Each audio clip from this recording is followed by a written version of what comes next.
The world is crazy right now. Yeah. You're building a company in a very competitive market. How do you stay sane? If I were to boil it down into one word, it's This is Oscar Höglund, the co-founder and CEO of Epidemic Sound, who grew a $1.4 billion company behind 3 billion views on social media every single day.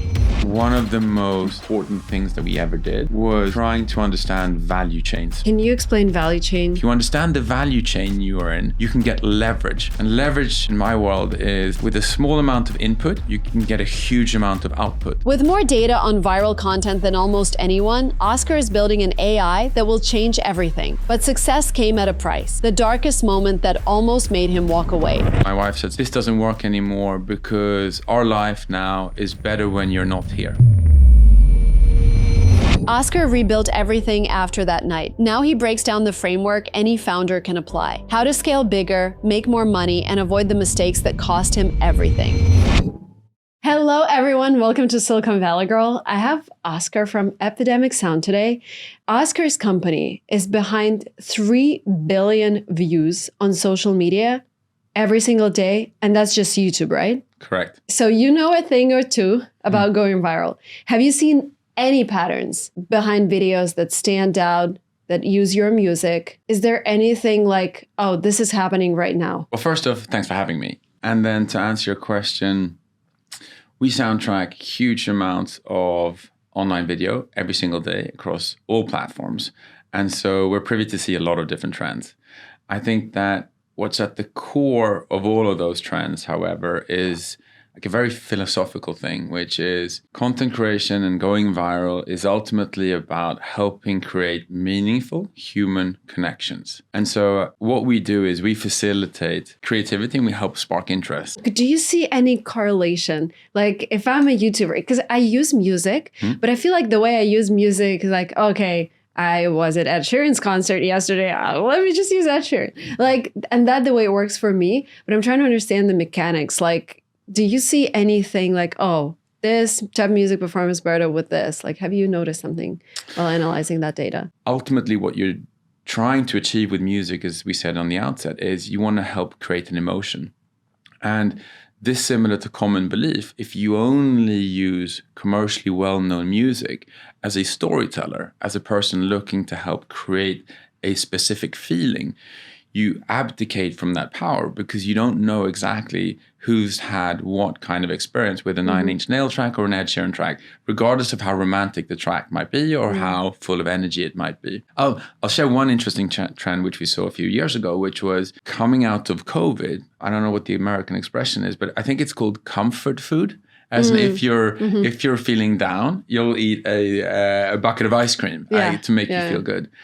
And we could literally see in the world that there was a world where the world was feeling low post-COVID, and there was a lot of comfort food going on. So a lot of music, which was very reassuring, calming, warm, classical music had a huge spike because people wanted to feel reassured. It's going to be okay. Have you seen any like 0 to 1 examples where creators came with not a lot of views, then they added music and boom, it started exploding?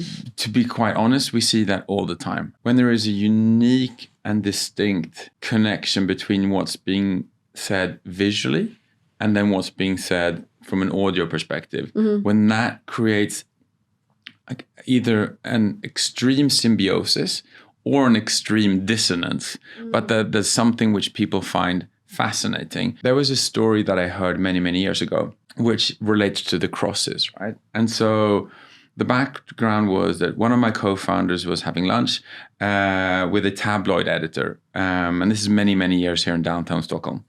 And so the tabloid editor was eating and looking at my colleague, and he said, have you understood the crosses? And my colleagues go, like, the crosses? What do you mean?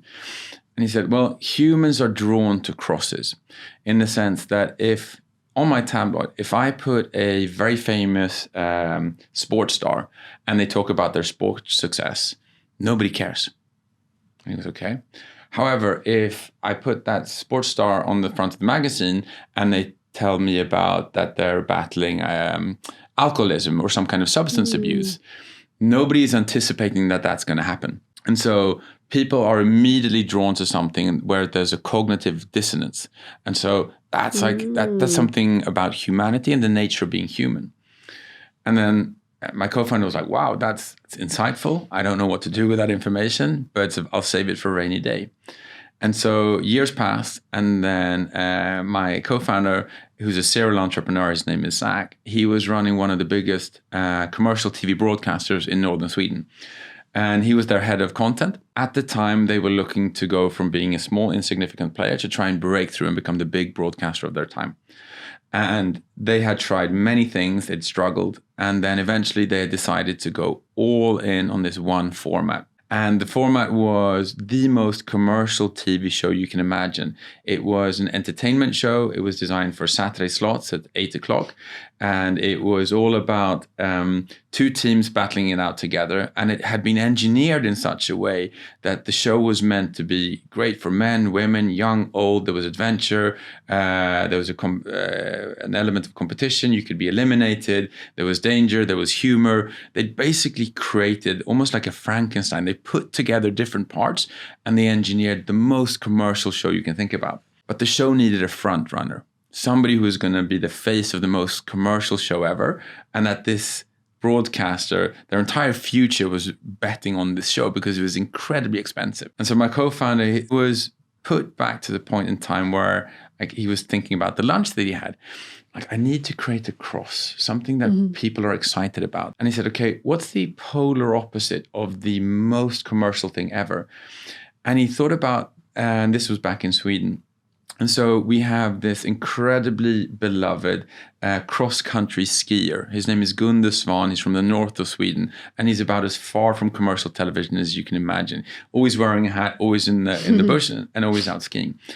And he said that this guy has to be the front runner of the show. It makes no sense whatsoever, but if I've ever felt a cross in my life, this is one of those. So he suggested to his boss, they all think that he's had a stroke, and they said, this is not going to happen. And he says, it has to happen or I'm going to quit. I didn't want him to quit. And so they put him on the show. This was a show that altered the course of history in Swedish TV production. It became the most popular show ever. It still runs 10 years later. And it's one of those crosses. And I bring it up because I think that that's the role that music can play as well. I think that when music really sets something apart and when you see huge engagement, virality and things exploding, it's when music can play the role of a cross.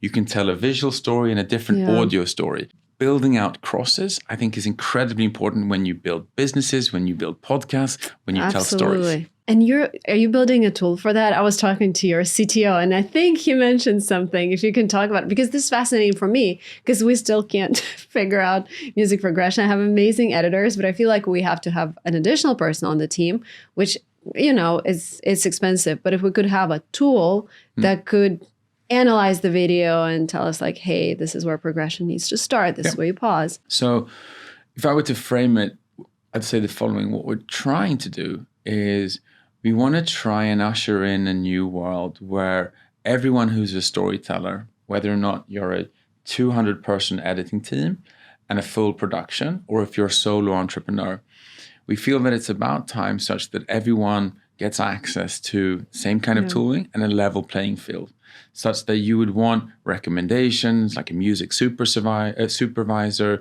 somebody who can help you edit, somebody can help you understand when music makes sense, when it doesn't, sound effects, how you master, how you make it all come together. Historically, that's been incredibly expensive and difficult to pull together.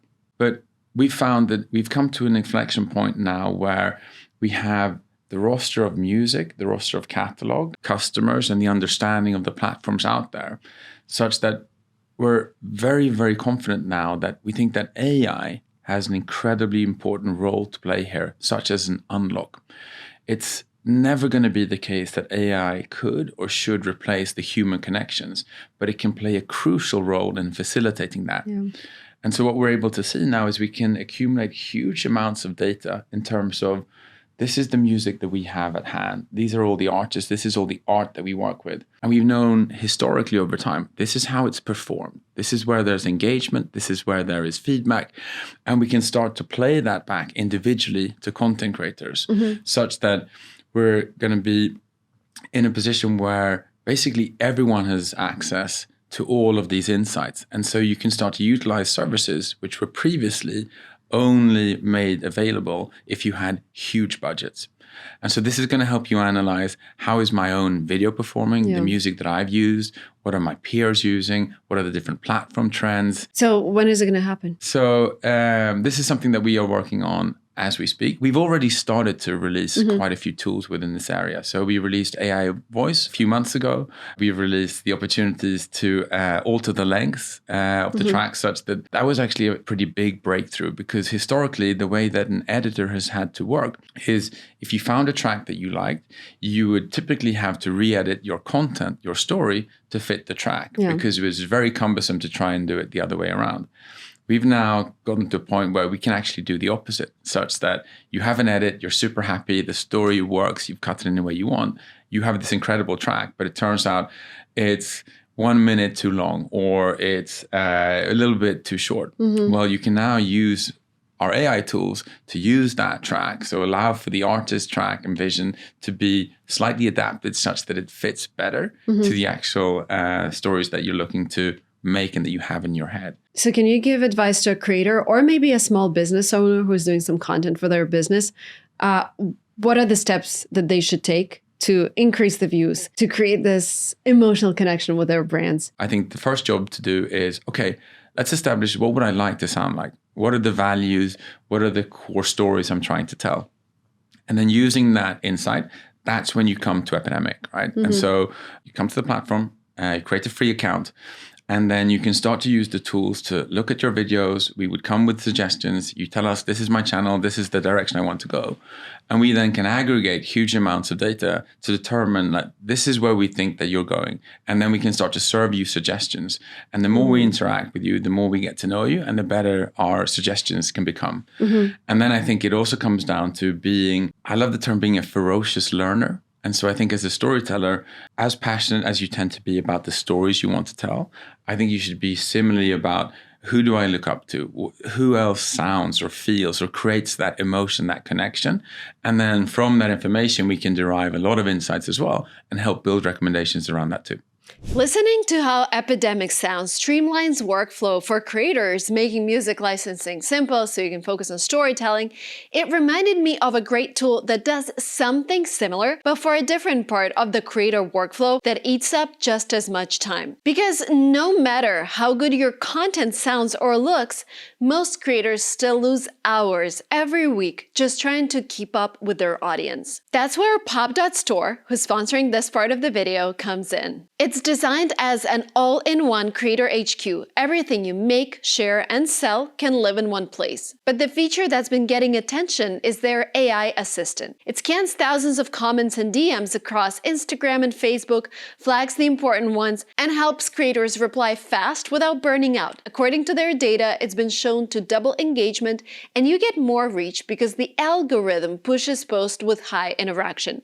It's basically the assistant every creator wishes they had, one that never takes a day off and makes you look way more responsive than you might actually be. It's called Echo and is designed to help you stay connected with your community without sacrificing the hours you need for editing, filming, or honestly, just living your life. So if you're trying to grow your content while juggling everything else, Pop.store might be worth checking out. You can set up your own AI assistant and stop spending every night buried in your DMs. I'll leave Pop.store link below if you want to explore it. So I heard you say, when you build a product, you start with a feature, then it becomes a product, then it becomes a marketplace. Yes. I absolutely love that because as someone who loves building companies, it's really hard to start when you think about your company, oh, I'm going to build the next marketplace. But it's really easy to think about your company when you think, I'm going to build a feature, which is going to make people's lives easier. Yeah. Can you talk about Epidemic Sound, how you built it out? Absolutely. So first off, that quote's not mine. I've heard it and I've used it profoundly. So I love it. agree. I've heard it from you. So for me, it's your feature, product, platform. Yeah. And so in the early days when Epidemic launched, I would 100% argue that we were a feature. We were a feature in that we were a one-trick pony. We were a nice to have and not a need to have. And the initial innovation that we came up with was that we were 5 co-founders. We came from storytelling. We'd made TV shows. But we saw earlier than most that the internet was transforming. It was moving from a world which was initially very tech-centric. We would anticipate that there's going to be a picture component to this, but over time we were utterly convinced that everything online is going to be video-centric. But we also knew, coming from traditional TV production, that most problems could be solved, bar the music one, because music was a very complex legacy business. It had evolved over time. And despite best intentions, it was a complex beast where it was very difficult to clear music to use it in television, and bar impossible to use it online, where consumption would happen instantaneously all over the world. So we were pulling out the little hair that I had left and saying that this needs to be solved. And so step one for us was a legal innovation. We took a step back and we said, the traditional music industry hinges on representation, such that a track that's created has multiple interests. There's a producer, there's an artist, there's a songwriter, there are labels, there are publishers, there are PROs, and they all contribute with fractional pieces of value. They all feel entitled to the upside, but nobody has like final say. Nobody can determine how or where this track gets used. And they have two things in common. They all sort of hate each other with a passion quite often, because they have very competing views in terms of who's contributed most value. And they all have veto rights, such that if one party was unhappy with any commercial deal, the track was made void and you couldn't use it in your video. It couldn't go on YouTube or on TikTok and other places. And so at its core, our initial big innovation was, let's move away from a model of representation to one of ownership. And the only way of doing that is by doing right by artists. So we said, we'll start to pay handsomely upfront and acquire all of the rights. We make sure that we keep the artist whole, because we think that if we can build a huge, compelling catalog of amazing music made specifically for soundtracking content, bringing stories to life, we think that will be a huge breakthrough.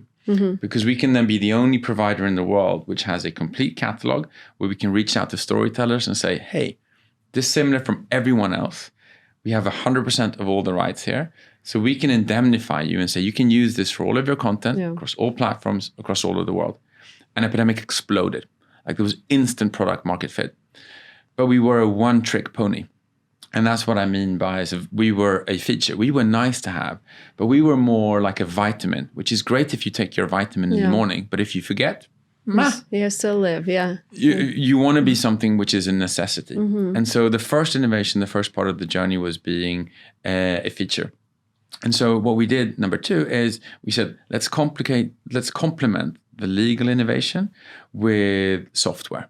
Let's make sure that we become a sound tracking platform. We want to be at a point where we understand our customers so well that they cannot think about editing a video without having all of our tools made available to them. And so that was point number two. That's when we became a product. We realized that, okay, we're past feature, we're a product now. Like, we're integrated into, we work with millions of content creators. We soundtrack 70% of all the world's biggest YouTubers. And that was like our version of getting to a product. The third point was, how do you become a platform? How do you get to a point where there are more people seeing value and providing value through the infrastructure that you've built? And so about 6 months ago, we realized that we're having our Amazon moment.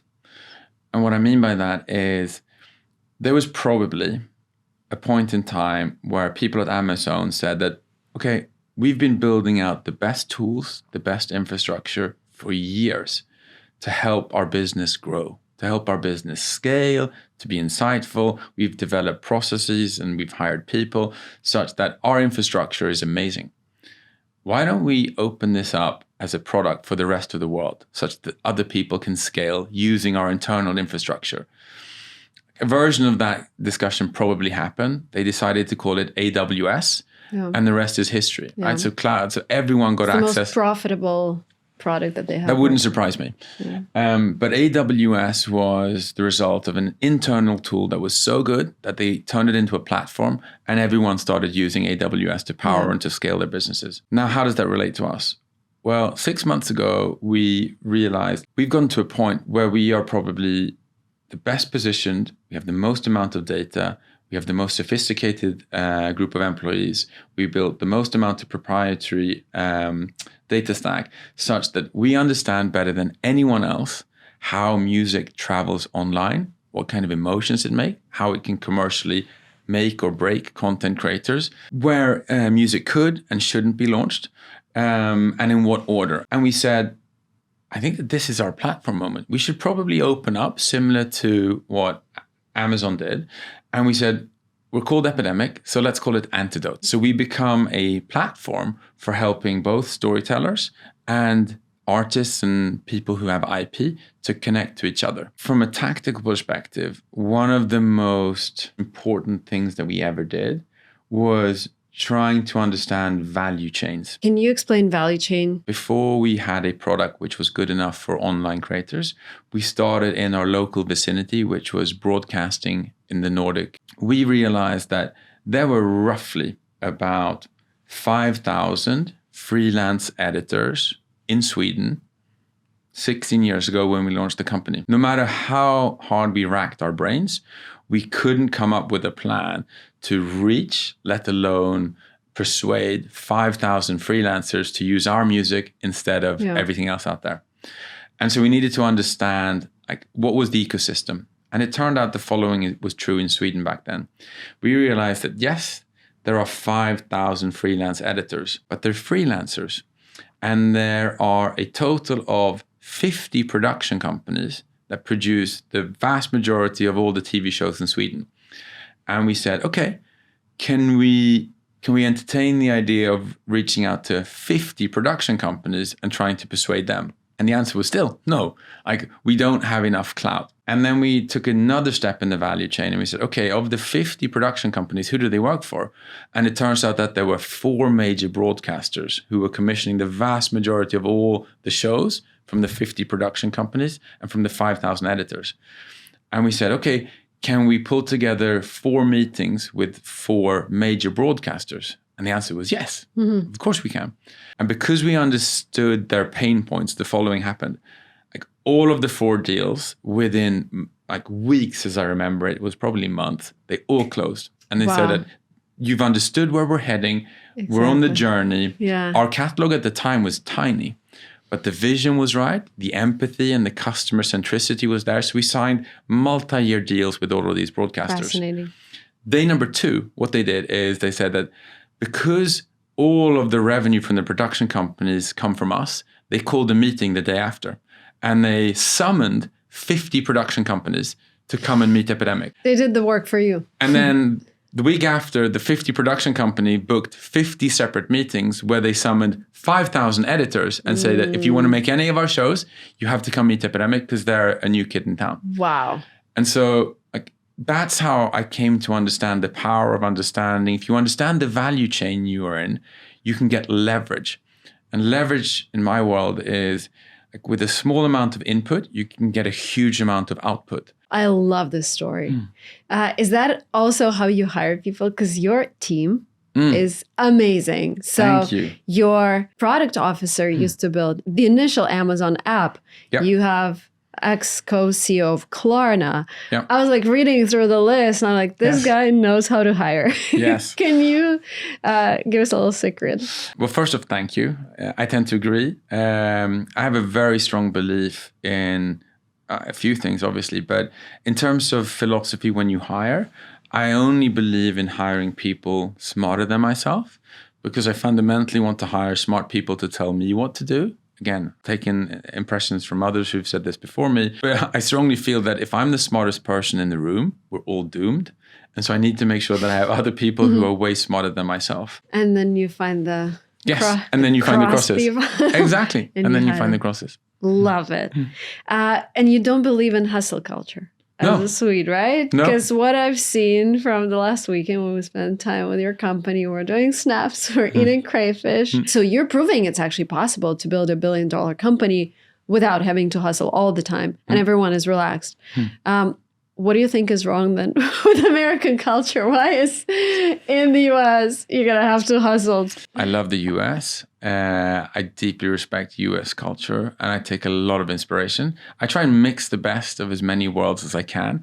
I studied at Wharton in the US and there was this term I learned which is being a ferocious learner. And I really took that to heart. So I try and learn as much as I can, read as much, study as much as I can. And so where I come down on hustle culture and basically what you need to succeed, because it's not as clear-cut as I don't believe in hustle culture. I think that in order to be successful as an entrepreneur in general and as a storyteller in particular, my current best thinking, until I come up with something better, is that there are 4 components. I think it starts with talent. And I'm going to, as a hot take, I think this is the least important. And so you need to have talent when you start. But talent isn't enough. Talent is a ticket to ride, and it allows you to participate. And it's less about talent in absolute terms, but more talent relative to your competitor set. Mm-hmm. Like, do you have an edge from a talent perspective? But that's just a starting point. Point number 2, I think, is grit. Like, if I ever were to get a tattoo, Swedes are the most tattooed people in the world. Really? Fun fact. I have 0 tattoos as of yet. I'm 47. It's not too late. It's coming. If I get one, my favorite word, all categories, is relentless. Like, I have it on sweatshirts because it just reminds me, it's cousin to the word grit. And I think it's such an important component. So you need to start with talent, but then you need grit and you need to be relentless. You need to acknowledge and be willing to sacrifice. It's probably going to take 70, 80-hour weeks for many, many years before you even lift. Did you have those weeks in your life? Oh, yes, very much so. So witnessing like fast hustle. Very much so. And so I think hustle can mean different things for different people. One version, like the harsh definition of hustle, is dishonest. Hustle is saying that this is great, it's not, and then trying to sell. And so that's one version. I think hustle also means just going at it constantly all the time. Like 70-hour weeks. Exactly. And so that's why I wanted to sort of create some nuance, because I think it's super important that you need to acknowledge that there is a lot of grit, a lot of relentless. And I think I rate that higher than talent. Right? Because talent is your ticket to play, but then grit on top of that, which you can choose, that's like a very important component of success. But then I think the third part is lost on most people, and we alluded to it before. You need to acknowledge that in your career, in your line of work, in the industry you choose, there are tons of tastemakers, facilitators, and gatekeepers. And you only identify and let alone meet a fraction of them. So there are so many people who have a say in your ultimate success and in your liftoff. And the only takeaway that makes sense for me is that you need to create a culture, you need to conduct yourself as a person who other people want to succeed, because they will have infinite amounts of opportunity to either help or destroy your opportunity to grow. And the only way I've come up with to do that is to make sure that you are a person who is like a net provider, in that when I'm dead, on my tombstone, I think there's one phrase. This was Oscar. He gave more than he took. And I use that phrase all the time. I think as an individual, you should conduct yourself where you want to make sure that you're always giving more than you're taking off the table. I absolutely love that. So if you push that out there, and it's deeply selfish, because if you do that, it makes you feel good in the moment, because it feels good to give, much more so than to get. It's selfish because it scales so incredibly well, such that I try and, like, often when people reach out to me, like, one way to prime yourself is that when I'm introduced to somebody that I've not met before, the first thing I say is, hey, how can I help? It's just a reminder, and also, hey, how are you, or who are you? It's about, hey, how can I help? And invite them to ask me to do something. Because if I can be helpful in any way, like, not only will that compound, because suddenly, that compounds over time. So I'll have hundreds and eventually thousands of people who are indirect backers of me and my colleagues and my company, because I've helped them. Because when they mentioned, I was like, he's always so helpful. Yeah, they helped me do this. They didn't have to. They opened the door. They made an intro. If you do that enough times, there is going to be, and you never know where it comes from, there are always opportunities when they have the chance to reciprocate. Can you recommend anyone? Like, we're doing this new Netflix show. Who should we reach out to? Like, Epidemic is great. I've spoken to them so many times. Yeah. I can only endorse them. And so I think that you need to really sort of lean into that point. And it's great because it gives you also a sense of, I'll give you another example, like a concrete way of doing that is introductions. I pride myself in doing great introductions. I don't do them often. I do them about once a week. But if somebody wants an intro, I always do an open intro. So let's say that you want to meet a friend mine here in the industry. And of course, I'll reach out, are you okay? And then, are you okay? I'll do a little bit of homework. You can use ChatGPT or something else, or just sort of read up online. And then I take what I know and I do like 2 paragraphs. So I explain you in a serious, but also like a fun fact about you. And I'll take the other person also serious. And then a fun fact, which I somehow weirdly relate to your first fun fact. Nice. And then you should meet. And then I also tend to write in there like, I love introducing smart people to each other because 2 things happen. 1, the world is a better place when great people know each other. And 2, when 2 smart people know each other and I'm the source of that, your genius reflects positive in me because you think about me in a better way. Yeah. And so I think that that's the third component. You just do that. And so we just had a great weekend together. Same thing here. We do great stuff. Oh, yeah. And then we think that over time, we don't know how, but this is going to sort of play out well. Quick pause here. If you're enjoying this podcast, you will absolutely love my Inner Circle newsletter. So what I basically do is I take all the tips from these podcasts and I apply them to my personal life, to my investment portfolio, and to my businesses, this media company and my language teaching business. Sometimes we get amazing results and I share our real tactics. Sometimes we don't, and I share that too. Think of it as an insider version of this podcast. The link is in the description. Join my free newsletter to stay ahead. The world is crazy right now. Yeah. You're building a company in a very competitive market. Yep. You know, all the labels are after everything. How do you stay sane? If I were to boil it down into one word, it's discipline. I think that the best thing you can do in order to stay sane is be disciplined. I can give you a case in point. So my wife and I have 3 children. They're older now. But throughout the first 10 years of Epidemic, discipline was the key. So everyone always, if you're an entrepreneur, finance people always want morning meetings. I would always say no to them because it was crucial for me. I knew that the likelihood of Epidemic being successful, if I ran the numbers, was very low. And so I knew that there was a chance for failure. And I said that I'm willing to bet on that, but I'm not willing to bet on my relationship with my family. And so I put guardrails in place. And I said that I never do meetings before 9 a.m. And because I always went up and sort of took the kids to school, I had a bike, I would drive them to daycare, make sure that that was done. And it would be always to like the detriment of financial people, but they had to adapt to me, not the other way around. So I didn't do anything before 9. And then between 9 and 6, I would go at it work-wise like a crazy person. But then 6, I have a function in my phone, stops working, shuts down. And between 6 and 9, I'm unreachable. I never do meetings. I never do exceptions. So Monday to Friday, that was the case. Go home with the family, have dinner, put the kids to bed, read a bedtime story. My wife is up in the morning. She's a superwoman. And then she falls to sleep around 9. That's when my phone starts working again. And that's when I did my second run. So I would work from 9 to 1 in the night when the US got up or Asia. Wow. And so I did a night run. And then I'd go to bed. But then I would never work weekends, ever. What about travel? No, so I would typically travel during the weeks. So Okay. I'd keep the travels Monday to Friday. And then I made a big point of taking proper vacation in the summer. The hardest moment in my entrepreneurial journey was when I couldn't reconcile family life with business life. Our kids were young at the time. I'd been out traveling nonstop the entire year. It was probably my 6th or 7th trip to the US in that same year.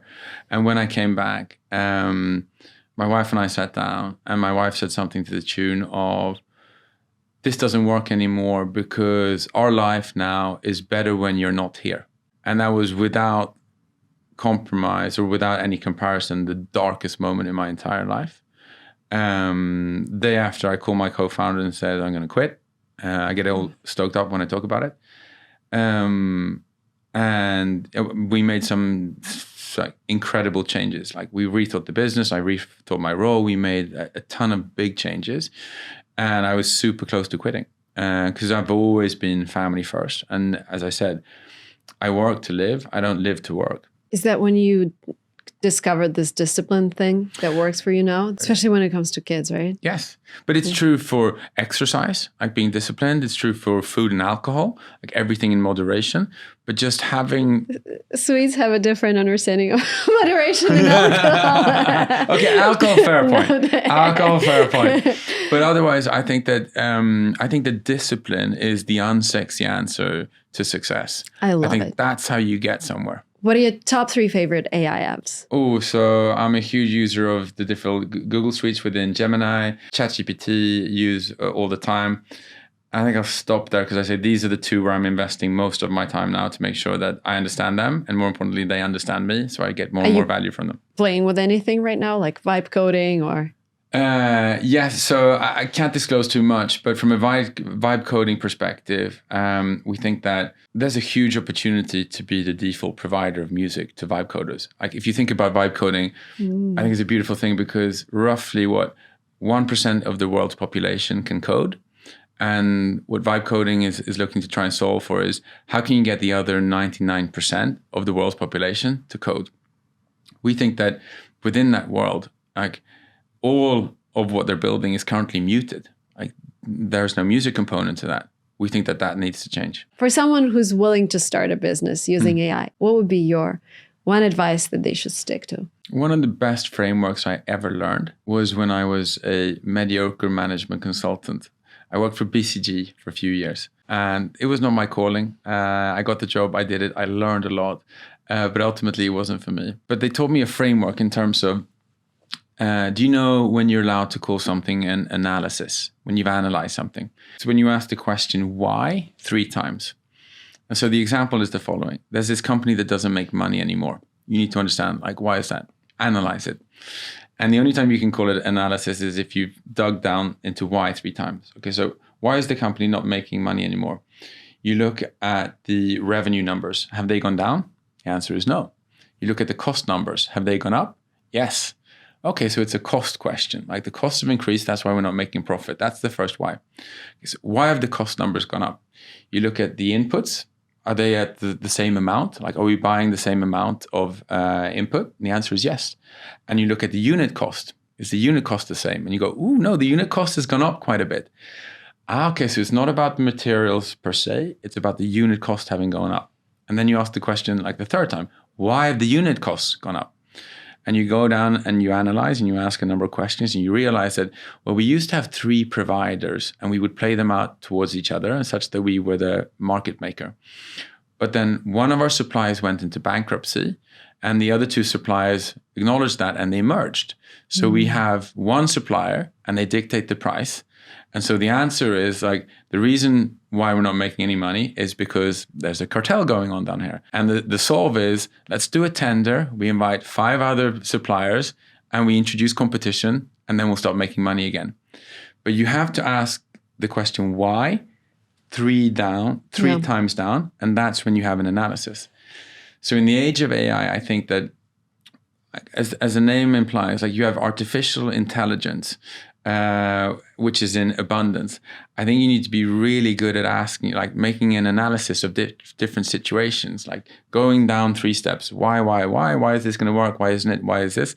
If you can understand that root cause and then you can deploy AI around that in order to help quickly serve or understand and build things. So complement the human condition, being curious and being rigorous and having discipline, and then unleashing AI tools to help you understand and answer these questions as soon as possible to find inefficiencies and market opportunities. Yeah, before just rushing into an idea, just dig deeper. Don't just into go why. Go why. And I love that. Thank you so much, Oscar. Oh my God, that was amazing. That was so good. Thank you. I hope so. I hope it was okay. Thank you. It was great.